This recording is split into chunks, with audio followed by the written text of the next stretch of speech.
बहुत ही अमेजिंग सी वीडियो। और घर में कुछ ऐसे काम होते हैं जो कि हमें ना बहुत ज़्यादा परेशान करते हैं, स्पेशली किचन में।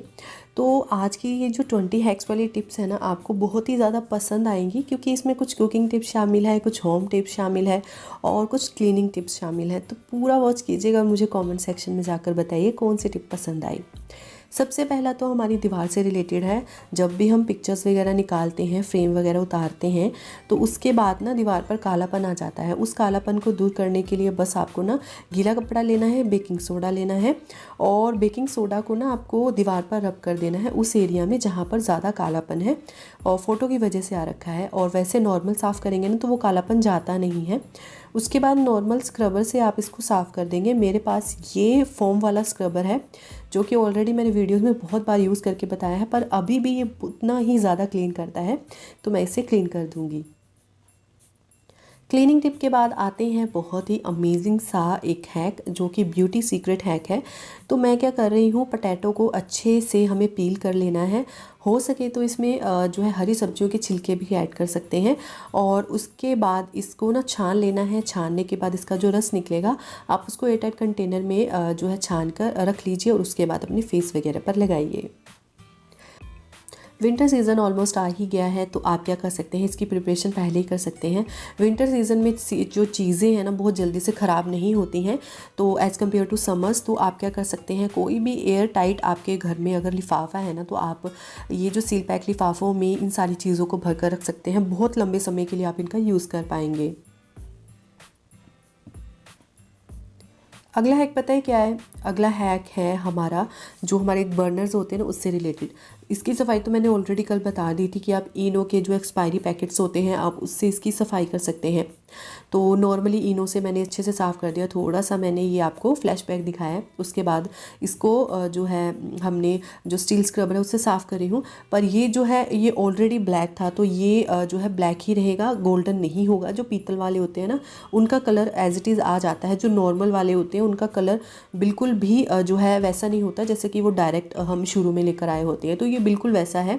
तो ये मत कहिएगा कि ये गोल्डन क्यों नहीं हो रहा है। अच्छे से इसको वॉश कर लेंगे। अगला हैक ना आपको बहुत ही ज़्यादा पसंद आने वाला है। कई बार क्या होता है ना, बर्नर के ऊपर ऑयलिंग गिर जाती है। जैसे कि ये बर्नर के ऊपर ऑयलिंग नहीं है, ये नॉर्मली साफ़ हो जाएगा। तो जो भी छेद वगैरह होंगे ना, आप उसको टूथपिक की हेल्प से या फिर घर में जो भी आपके ये जो है हमारे मैच बॉक्स, इसकी जो तीलियाँ हैं ना उससे इसको साफ़ कर सकते हैं। ज़रूरी नहीं टूथपिक हमें स्पेशली इसी के लिए लेकर आना है। तीली से साफ़ कर सकते हैं, बहुत ईजिली हो जाएगा। और जो पतले बर्नर्स होते हैं ना, जो जैसे कि ये अभी जो इसके होल्स हैं तो थोड़े से बारीक है, तो तीली को ना आप एक तिकोना साइड में तोड़कर फिर आप इसमें लगा सकते हैं। बहुत ईजिली हो जाएगा। और अगर आपके घर में टूथपिक है तो आप उसका भी यूज़ कर सकते हैं। मैं ज़्यादातर टूथपिक से ही करती हूँ, पर कई बार क्या होता है ना टूथपिक अवेलेबल नहीं होती, तो उसका भी हमने जुगाड़ लगा दिया है, तीली से कर लिया है। तो यहाँ तो हमने होल्स को साफ़ कर दिया है। जो इसी से रिलेटेड मैं नेक्स्ट हैक बताने वाली हूँ ना, तो वो ज़रूर से ज़रूर एक बार पूरा वॉच कीजिएगा, क्योंकि वो बताने वाली हूँ मैं ऑयलिंग से रिलेटेड। ऑयलिंग से रिलेटेड पता है क्या है, ये जो सबसे छोटे वाला मिड वाला बर्नर है ना, तो इसमें ऑयल गिर गया था। तो इतनी अच्छे से वॉश किया तब भी ना तो इसमें से फ्लेम अच्छे से आती थी और ना ही ऑयलिंग अच्छे से जाती थी। तो ये वाला जुगाड़ मैंने किया है। तो मैंने क्या किया, तीनों बर्नर एक साथ रख दिए और ये सबसे वाला जो छोटा बर्नर है ना, ऑयलिंग दिखाने के लिए मैंने सबसे ऊपर रखा है। और उसके बाद बिल्कुल हमने इसकी मीडियम फ्लेम पर चलाना शुरू कर दिया। आप ऑयलिंग देख सकते हैं कैसे छूट रही है। और ये जो ऑयलिंग ना, अब क्या होगा, गरम गरम को आप जब ऑयलिंग अच्छे से ना उबल कर जो सड़ जाएगी, तो थोड़ी सी मैंने इसके ऊपर तीलियां भी लगा दी हैं ताकि अच्छे से इसके होल्स जो बंद थे ना वो ओपन हो जाएं। तो बहुत ही अमेजिंग सा है। और फिर मैंने 1 मिनट के लिए ऐसे किया और उसके बाद हम इसको निकालेंगे। अभी मैं आपको दिखाती हूँ इसको पलट कर भी। और पलट कर आप देखेंगे जो ऑयल है ना सारा बाहर की साइड आ गया है। जब हम नॉर्मली गैस बर्नर को जलाएंगे ना तब ये चीज़ नहीं होती, मैंने देखा है, क्योंकि फ्लेम ही प्रॉपरली नहीं निकलती, तो हमें दूसरे बर्नर की हेल्प लेनी पड़ती है। तो यहाँ पर मैंने तीनों बर्नर हेल्प ली है और उसके बाद मैंने इसको गर्म से थोड़ा सा ठंडा करने के बाद धो लिया। और उसके बाद मैं फ्लेम लगा कर दिखाती हूँ अभी। तो ये जो फ्लेम है ना, ये गीला होने की वजह से ऐसा है, नहीं तो इसमें से जो फ्लेम है ना अच्छे से निकलती ही नहीं थी, एक या दो भाग ही निकलती थी। और उसके बाद चाकू की हेल्प से भी इसके जो है होल्स को आप क्लियर कर सकते हैं। छोटा सा हैक था पर ज़रूर ट्राई कीजिएगा, मुझे तो बहुत ही ज़्यादा अच्छा लगा। जब भी हम अपने खाने को बहुत ज़्यादा टेस्टी बनाने के बारे में सोचते हैं ना, तो मेरे माइंड में सबसे पहले तो ज़ीरे का पाउडर आता है। जी हाँ, चाहे आप ज़ीरा पाउडर बनाएं या फिर उससे भी बढ़िया है इसको रोस्ट कर लें। तो ज़ीरा रोस्ट करके ना दो फ़ायदे मिलते हैं। एक तो इसमें कोई भी जैसे कीड़े लग जाते हैं या फिर इसमें जाला लग जाता है, वो नहीं लगेगा। इसको रोस्ट करके रख दीजिए। ऊपर रोस्टेड अगर आप ज़ीरा अपनी सब्जियों में ऐड करते हैं तो उसका फ्लेवर 10 गुना बढ़ जाता है। तो जितना भी ज़ीरा होता है ना, तो मैं उसको रोस्ट करके रख लेती हूँ। इससे उसकी शेल्फ़ लाइफ भी बढ़ती है और ऊपर से हमारा जो ज़ीरा है बहुत ज़्यादा टाइम के लिए स्टोर भी रहता है और टेस्टी हमें खाना खाने को मिलता है। तो मैंने ऐसे, आप देख सकते हैं देसी घी वाले जो डिब्बे आते हैं ना, तो मैंने उसमें ज़ीरा। ये टिप भी बहुत ही ज़्यादा इंटरेस्टिंग है। हमारे जो घर में संतरे आते हैं, हम खा तो लेते हैं, उसके छिलकों को फेंक देते हैं। उनके छिलकों को फेंकना नहीं चाहिए, इसके बहुत ज़्यादा जो है गुण होते हैं। चाहे इसका पाउडर बनाकर आप स्किन पर लगाइए, चाहे इसका पाउडर बनाकर आप जो है अपने पौधों की प्लांटिंग में लगाइए, बहुत ही बढ़िया गुण होते हैं। तो इसको ज़रूर रखिएगा। और इसकी अभी भी उतनी ही स्ट्रॉन्ग स्मेल है जितनी कि ताज़े संतरे में होती है। जी हाँ, इसको अगर आप पाउडर को ना ओपनली कहीं पर, अगर आपके घर में कोई दुर्गंध वाली जगह होती है, किचन में कई बार अलग अलग मसालों की स्मेल होती है या फिर कुछ अजीब सी स्मेल होती है ना, तो इसको आप पीस कर ना खुले किसी बर्तन में रखकर आप फ्रीज़र में भी रख सकते हैं। कई बार फ्रिज में से भी स्मेल आती है। और यहाँ पर मैंने इसको ना एक डिब्बे में स्टोर कर लेना है। तो मेरे पास ये एक नॉर्मल घर पे प्लास्टिक वाला डिब्बा पड़ा था, जो कि हम देसी घी के लिए यूज़ करते हैं, आपको पता ही है। तो मैं ऐसे डिब्बों को संभाल कर रख लेती हूँ। और ये एक्स्ट्रा चीज़ें जो मैं घर पर बनाती हूँ ना, तो इसमें ऐड कर लेती हूँ। तो इसमें मैं ना सारा संतरे का इसमें पाउडर ऐड कर दूँगी। ये बहुत ही ज़्यादा गुणकारी होता है, एक बार ज़रूर ट्राई कीजिएगा। इसके जो छिलके हैं ना, उसको 1 से 2 धूप ज़रूर लगवाइएगा बहुत बढ़िया तरीके से। जब वो ना उनका मॉइस्चर ख़त्म हो जाए, उसके बाद इसको पीस कर स्टोर कर लीजिए। ये हैक ट्राई ज़रूर कीजिएगा। इसके लिए आपको ना कुछ आपको क्वांटिटी ज़्यादा में टमाटर, प्याज, जो मिर्चें हैं, इनको लेना है। तो सबसे पहले तो यहाँ पर मैं प्याज का छिलका उतार रही हूँ। और बहुत ही बढ़िया सा है कि आपको पसंद आएगा, क्योंकि आप ना झटपट से सारे काम कर पाएंगे। तो सबसे पहले तो यहाँ पर प्याज छिलकर मैंने साइड में रख दिया है। और बारी आती है टमाटर की। तो आज ना हम इनके आइस क्यूब्स बनाने जा रहे हैं। तो आप क्या कर सकते हैं, इन सारी चीज़ों को ना आप या तो इकट्ठा अगर आइस क्यूब में की फॉर्म देना चाहते हैं तो इनको तड़क कर रख लीजिए। अगर आप वैसा नहीं करना चाहते तो इन दोनों चीज़ों को अलग अलग ही आप आइस क्यूब्स में रखेंगे, क्योंकि जो टमाटर होता है वो प्याज से बिल्कुल डिफरेंट होता है और ख़राब होने के चांसेस टमाटर के ज़्यादा होते हैं एज़ कम्पेयर टू प्याज। तो उस हिसाब से ना आप टमाटर को अलग प्यूरी फॉर्म में और फिर आइस क्यूब फॉर्म में रखिएगा। उसके बाद प्याज को भी आप अलग कीजिएगा। नहीं तो अगर आप इनको सोते करके इकट्ठे रखेंगे ना और उसके बाद इस मिक्सचर को अपनी ग्रेवीज़ में तैयार करेंगे, तो वो ज़्यादा फ़ायदेमंद है। तो आपको जो भी पसंद है आप वैसा कर लीजिए। तो यहाँ पर मैं टमाटर की प्यूरी अलग रख रही हूँ और तो मैं इसको आइस ट्रेस में डाल दूँगी।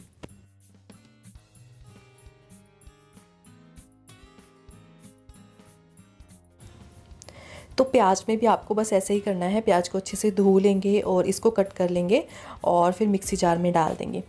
और अगर आप इसको जो है प्यूरी फॉर्म में बनाना चाहते हैं तो इस पर पानी बिल्कुल मत ऐड कीजिएगा। टमाटर में थोड़ा सा मैंने पानी ऐड किया था, प्याज में मत कीजिएगा, क्योंकि प्याज में पानी डालने से ना वो जब सोते करते हैं तो मुझे कुछ अच्छा टेस्ट नहीं आया था। तो उस वजह से मैं इसको प्योर जो है प्याज के फॉर्म में ही क्रश करती हूँ। उसके बाद इसको आप स्पून की हेल्प से ना किसी भी आइस ट्रे में डाल सकते हैं, किसी भी साइज़ की हो तो आप उसमें ऐड कर दीजिएगा। और उसके बाद इन सब चीज़ों को हम फ्रीज़र में फ्रीज़ कर लेंगे। तो 3 से 4 घंटे के बाद मैंने देखा दोनों चीज़ें बहुत अच्छे से जो फ्रीज़ हो चुकी हैं। उसके बाद समर सीज़न चल रहा है तो फटाफट आप इनको यूज़ कर पाएंगे। जब भी घर में कोई फटाफट मेहमान आ जाते हैं, अचानक आ जाते हैं, तो इनको ज़रूर यूज़ कीजिएगा। और मुझे कमेंट करके बताइएगा कि आपको आज का फेवरेट हैक कौन सा लगा, और कोई भी लगा मुझे कमेंट सेक्शन में ज़रूर बताइएगा। अगर वीडियो 1% भी आपको पसंद आती है तो इसको लाइक ज़रूर कीजिएगा, ताकि मुझे भी एप्रिसिएशन मिलती रहे कि मेरी ऑडियंस को कौन सी हैक सबसे ज़्यादा पसंद आया है।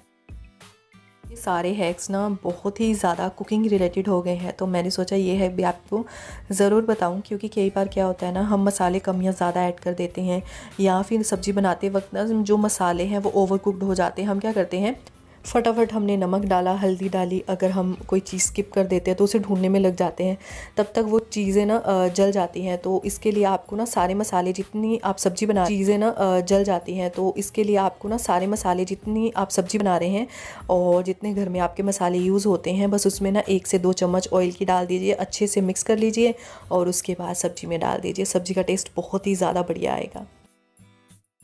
अगला हैक है हमारा चुकंदर से रिलेटेड। स्वीट पोटैटो सभी को बहुत पसंद आते हैं, पर आज ना इसको कुक करने का मैं बहुत ही बढ़िया सा आपको एक ट्रिक दे रही हूँ। आपको क्या करना है, सबसे पहले तो इसको ना ऑयलिंग लगा लेनी है। ऑयलिंग अच्छे से करेंगे, ग्रीसिंग करने के बाद ना इसमें हल्के हल्के आपको ना कट लगा लेने हैं। कट लगाने से क्या होगा ना, ये बहुत ही जल्दी गैस पर भून जाएगी और जस्ट आपको ना थोड़ी देर के लिए इसको गैस पर भून लेना है और उसके बाद इसके जो छिलके उतार लेने हैं और बिल्कुल आपको ना एक ट्रेडिशनल इसका टेस्ट आएगा। ज़रूर ट्राई कीजिएगा और मुझे कमेंट करके बताइएगा कि आपको ये वाला हैक कैसा लगा। अगला हैक है हमारा शैम्पू से रिलेटेड। बॉटल्स तो सभी के घर में होती हैं, पर क्या होता है ना, कई बार हमें सैशे का भी यूज़ करना होता है और सैशे बहुत ही ज़्यादा काम में आते हैं जब आप क्लीनिंग करते हैं। मैं स्पेशली कपड़ों के साथ जो पार्टी वेयर कपड़े होते हैं उसमें शैम्पू का ज़रूर यूज़ करती हूँ। एक बार आपको मैं पूरा हैक भी बताऊँगी। तो क्या करना है, शैम्पू को आप स्टोर कैसे करें, ये पहले तो सारे जो सैशे है ना उसे अलग कर देना है और इसमें चढ़ा देनी है एक रबड़। इससे क्या होगा, एक एक करके शैम्पू निकालते जाएंगे और जहाँ पर भी रखे होंगे इसको प्रॉपरली बाहर निकालने की ज़रूरत नहीं। एक शैम्पू निकालिए और उसका यूज़ कर लीजिए। नेक्स्ट है कि हमारा मूंग दाल से रिलेटेड। मूंग दाल हमारे लिए बहुत ही ज़्यादा बेनिफिशियल है, सभी को पता है। मूंग दाल को अगर आप स्प्राउट फ्री रखना चाहते हैं, उसको आप फ्रिज में रखेंगे तो यहाँ पर मेरे को 1 से 1.5 दिन हो चुका है। तो मूंग दाल मैंने फ्रिज में रखी हुई है और बिल्कुल भी स्प्राउटेड नहीं है और इसका मैं डोसा बनाती हूँ। थोड़ी थोड़ी क्वांटिटी में पीस कर डोसा बना लेती हूँ। ज़्यादा देर के लिए ना मैं इसको डोसे का बैटर नहीं रखती, आजकल गर्मियाँ हैं इसलिए। तो ये देखिए बिल्कुल भी स्प्राउटेड नहीं है, मैं इसको 3 से 4 दिन के लिए अभी और चला सकती हूँ। विंटर सीज़न आ गया है तो घर में बहुत तरह की पिनियाँ बनेंगी, तो मैं एक छोटा सा हैक आपके साथ शेयर करने वाली हूँ। अलसी की पिनियाँ हो या फिर कोई भी लड्डू हो, तो उसकी बाइंडिंग के लिए ना आप नेचुरल तरीके अपनाइए, जैसे कि मलाई बहुत ही ज़्यादा नेचुरल तरीका है क्योंकि ये ग्रीसी होती है और उस वजह से ना ये बाइंडिंग बहुत अच्छी करती है। इंस्टेड कि आप मैदा या आटा यूज़ करें, जैसा कि मैदा वगैरह हम बाइंडिंग के लिए कई बार यूज़ करते हैं, या चीनी, तो उस जगह मलाई मिलाइए।